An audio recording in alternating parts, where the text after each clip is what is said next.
Well, I want to introduce Guillermo Borda. He is a finance lawyer specialized in project finance, cross-border transactions, a master in law from the University of Chicago, a religion and politics scholar specializing in the influence of American religious discourse and Latin American politics, a scholar of game theory and the law. He has a lot of things under his belt, and we are glad, Guillermo, to welcome you today to the Global Church Forum. Thank you so much for spending time with us today. It's a pleasure to have you with us. Oh, it's my pleasure, Colin. Thank you for having me. Hey, tell us a little bit about your growing up years. Where did you grow up, and how were you first introduced to Christianity? Oh, well, I grew up and I'm actually a natural of Peru. So I grew up in Lima, Peru. I grew up in downtown. And I actually think that also responds to the other question, because it's like my country is mostly Catholic, and my parents were devout Catholics. And also I was raised in Catholicism, so I was a devout Catholic as well. It was, for us, it was not only cultural, but it was actually like a really huge part of our lives. And well, downtown is actually where most of the churches are, and also where the largest procession in the country, and probably is clearly the largest in the region, Lord of Miracles, is run. And so I got introduced to the faith through my parents, and also living there in Lima, Peru. But I would say also that I was also introduced later to the faith in Lima, Peru, again, because it's like I turned evangelical later. I converted to evangelicalism around 16 years ago. And that is also another story, but it gives you kind of idea of what our country is right now, because it was like, for most of our history, we have been a deeply Catholic country, but now there is a really strong minority of Protestants in, well, not only my country, but also in the whole region. Yeah, I think one of the things you're referencing is this idea of a civic or a cultural religion. Talk more a little bit about that related to what you would describe as civic religion, or, a personal faith that maybe came later in your life. Oh, well, it's like civic religion is actually a concept from America, from the United States. It was proposed by sociologist Robert Bellah, and he was saying that this is a collection of beliefs, symbols, rituals with respect to sacred things, and institutionalizing a collectivity, aiming at providing a genuine apprehension of universal and transcendent religious reality, and it becomes some sort of vehicle of national religious self-understanding. So basically, is understanding the nation in terms of religion. Well, you have that, and there is a lot of research about civil religion in the States, but I wonder if that doesn't exist as well in my region, because it's like, for instance, you may have heard some discussions about how the United States has at some point been in a post-secular society, but that is not even a discussion for Latin America, because religion has and always has been present there, and is really present now in every aspect of our lives. As we seek to understand in a gathering like this how different cultures interact with faith, interact with church, local church, the church as a whole, talk for a moment. Help us understand the state of the church in Latin America right now. Well, that is a really complex and broad question, but I understand that this is mostly open for me to be able to give a response as broad as possible. So in terms of numbers, let's say, it's like the majority of the region remains Catholic, although there is a growing minority of Protestants, mostly evangelical and Pentecostal in the region. And there are some parts of Central America where evangelicals are not actually a minority, but are probably a big part of the population there. And that is in terms of demographic terms. I will say also that I will give you an idea of my country. For instance, in my country is like 76% Catholic, 14% evangelical, although you need to understand that in Latin America, every Protestant is called an evangelical. For instance, I am a Presbyterian, which is probably a mainline church, But in Latin America, everyone that is Protestant is called an evangelical. So now I will say that I would like to emphasize two issues now that I see regarding the state of the church in Latin America. One is even more during these last 2 years because of the pandemic. We have seen a lot of activity from churches being involved in social service, trying to not only provide for their own communities, but also for the communities that are not theirs, but they feel that they have a need. So for instance, it's like, you don't have that concept probably in the States, but we have something that is called like common pots, ollas comunes, which means like there is like settlings where people really impoverished communities are there. There was no food for them during the pandemic, so they by themselves started their own. But then some churches, some religious organizations started helping also, although a lot of the civil society has helped as well. But I think that a really important, I can see that we were able to give a testimony in that most of our communities, even though like in Latin America, and in particular in my country, Protestants are not necessarily from the upper or upper middle class. We mostly come from the lower classes. So to think that our churches are not necessarily made up of wealthy people and we're able to sacrifice in order to support others is an important factor to have in mind. The other, I guess that is probably the most positive phase of what is the state of the church right now. Another, I would say, not as happy phase of the state of the church in Latin America would be the involvement in politics. I guess that is not bad for us to be participating in politics, and I don't want to say that because I think that we are all citizens, we are all able to participate in politics and be actually active members of our society in that term, in order to model what we believe is best for our society.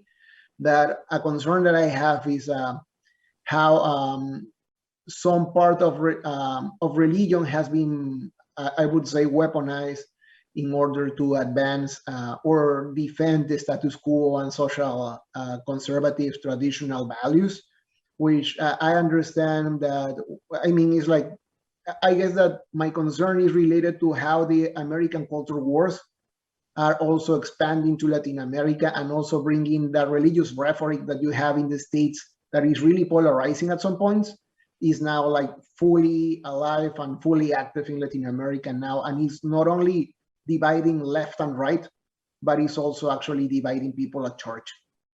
Yeah. You're actually pursuing a doctorate, is that my understanding right now, in looking at some of these specific issues? Oh, I am researching on these issues. Yes, I may apply to a doctoral program. That's correct.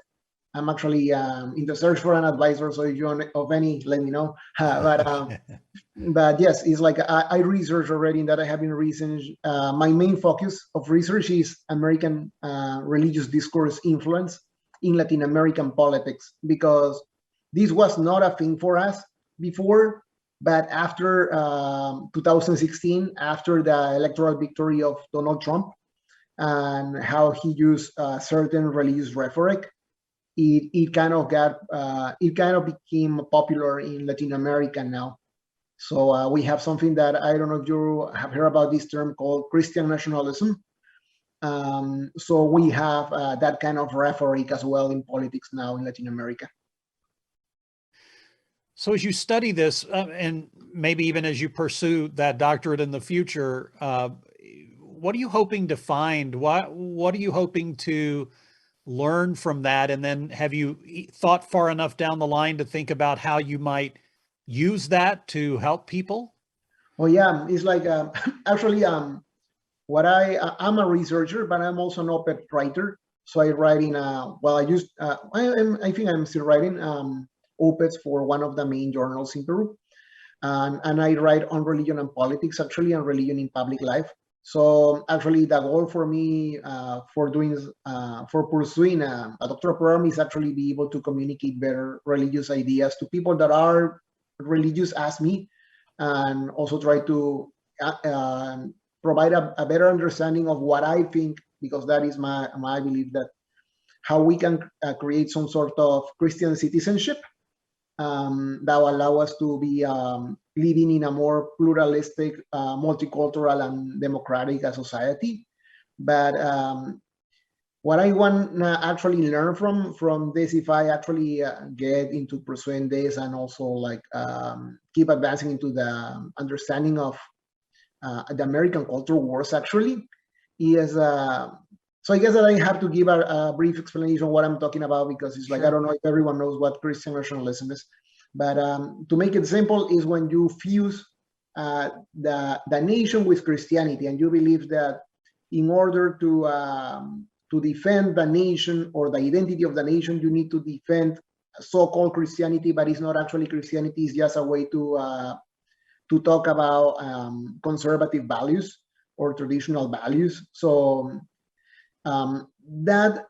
it was really particular for the States, for the United States, and you have it in many campaigns before, and it has been an issue for you in your politics for a while.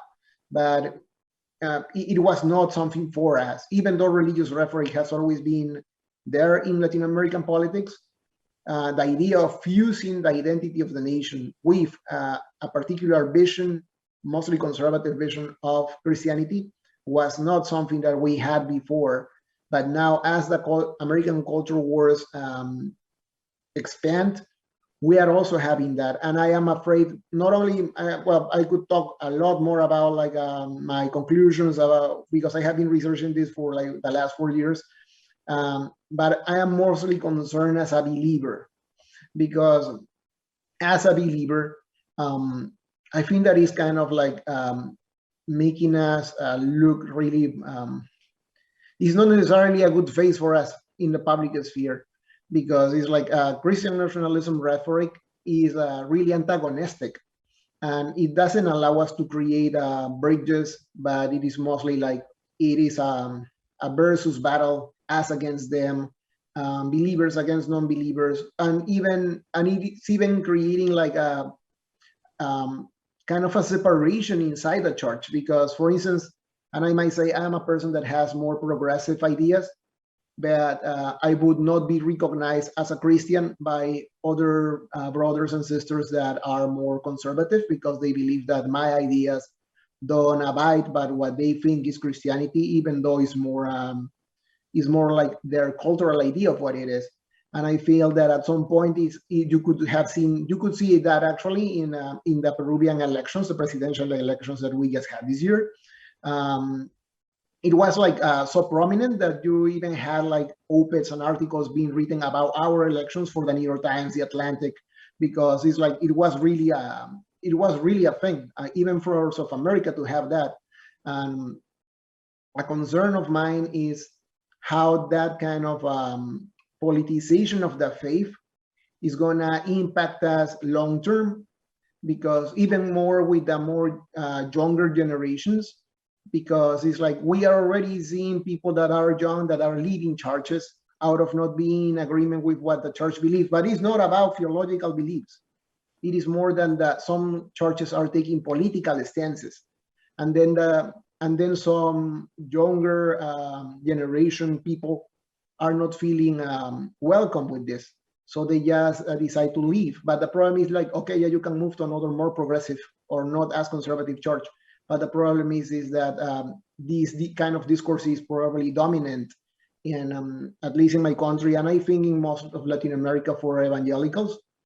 So that's a problem, because these people don't have a place to move, so they just have to leave the faith at all. Yeah.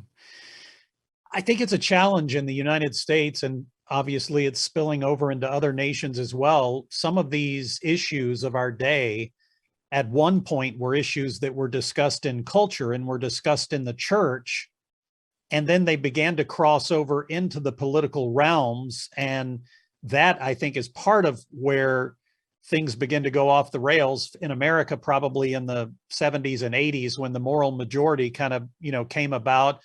But it was, things like abortion, where a majority of believers were against it. But then when laws began to be put into place, then it turns political. Or even the idea of marriage. Marriage was always something talked about in the church, in society, and the culture.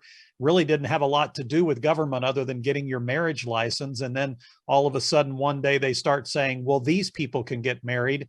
These people can get married, even though the Bible, is fairly clear about who can marry and who can't, all of those kinds of things. So a lot of moral issues began to cross into the political realms. Politics began to take it in and see that they could garner people to be voters, to be supporters, if they held to a certain position. And like you said, over recent years, churches even have begun to be divided because of beliefs of political things and not necessarily fully spiritual things, though at the heart of it, I believe there is morality involved in a lot of those conversations.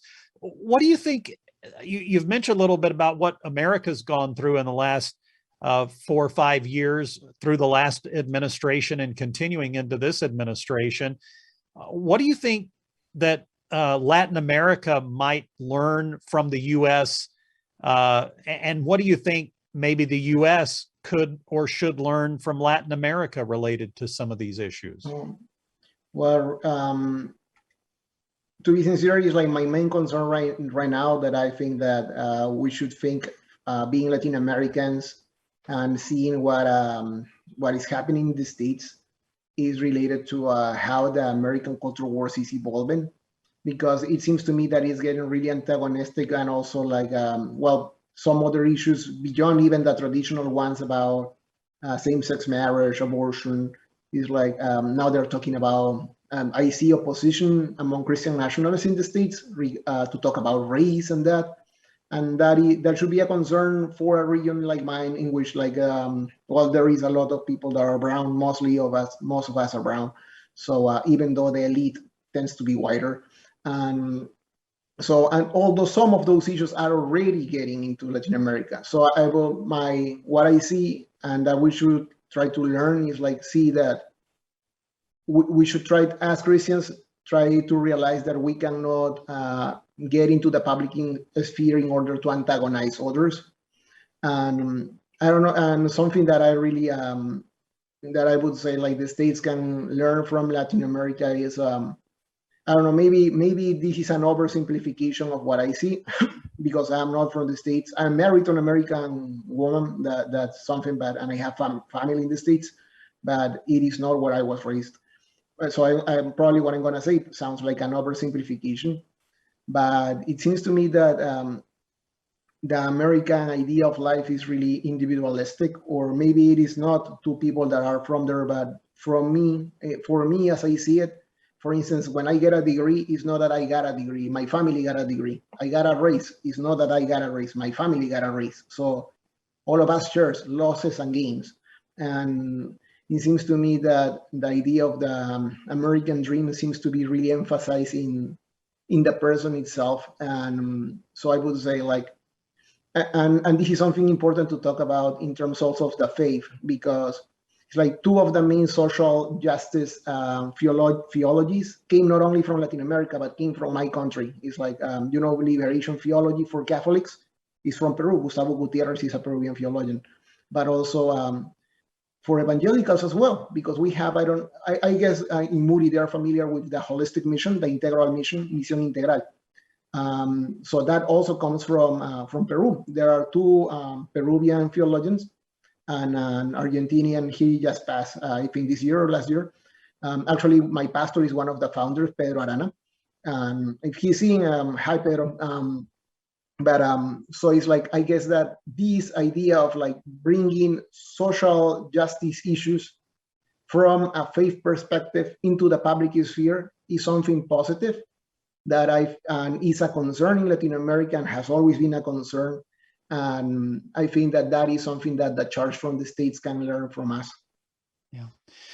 One of the things I think we've heard a couple of times today, and I'm assuming that you would probably be in line with it, but it's this idea, which is not always prevalent in America, in the West, and that is having an attitude, a spirit of humility. I think we've heard that a number of times today, and I think it's important that we in the West, who often think we have the answers to everything, have humility under Christ's leadership and be able to listen. I think asking questions having conversations like the one we're having today are beneficial to be able to break down some of those barriers, to be able to get at some of those really important issues of our day. And I think oftentimes today, as you've well described, when politics gets in the middle of it, or Christian nationalism, as you've described it, the walls go up instead of the walls coming down, and the opportunity to have conversations. I also fully agree.